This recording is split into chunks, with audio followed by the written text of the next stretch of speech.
వైఎస్ఆర్ గారి ఆలోచన. మరి ఈరోజు ఆంధ్రప్రదేశ్ ప్రజలు నేను అడుగుతున్నా, వైఎస్ఆర్ అభిమానులను నేను అడుగుతున్నా, వైఎస్ఆర్ పేరు మీద రాజకీయ వ్యాపారం చేసేవాళ్ళు ఆయన వారసులా, లేకపోతే నిజంగా వైఎస్ఆర్ గారి ఆశయం కోసం కష్టపడుతూ, ప్రతి ఒక్కరికి తెలుసు, బడికెళ్ళే పిల్లగానికి కూడా తెలుసు ఆంధ్రప్రదేశ్లో కాంగ్రెస్ అంటే గెలుచుడు కష్టం సార్, సర్పంచ్ అయినా అని.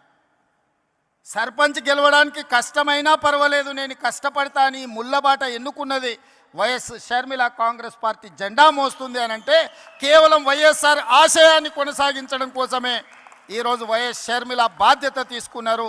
తెలంగాణ రాష్ట్ర ముఖ్యమంత్రిగా, తెలంగాణ కాంగ్రెస్ పార్టీ అధ్యక్షుడిగా గాంధీ కుటుంబానికి వారిచ్చే ఆదేశాలను పాటించేవాడిగా 100% మీకు అందరికి అండగా నిలబడతాం, షర్మిల గారికి తోడుగా నిలబడతాం.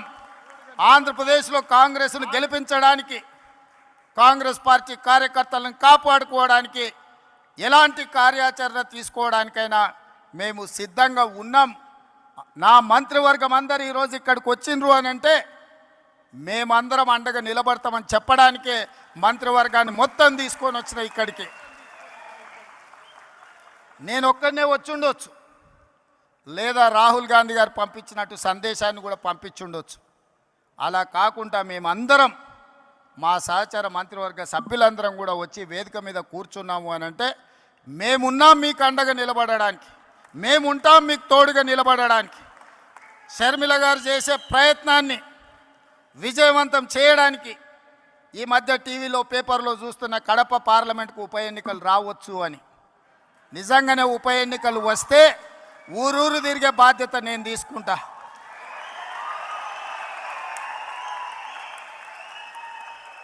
కడప పౌరుషాన్ని ఢిల్లీకు చాటే సందర్భం వస్తే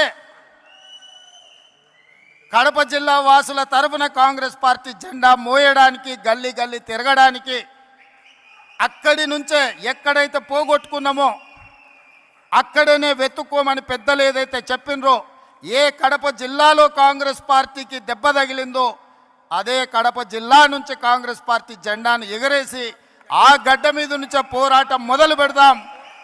మీరందరూ కలిసి రండి, మేము అండగా నిలబడతామని తెలియజేస్తూ మీ అందరి దగ్గర సెలవు తీసుకుంటున్నా. జై కాంగ్రెస్.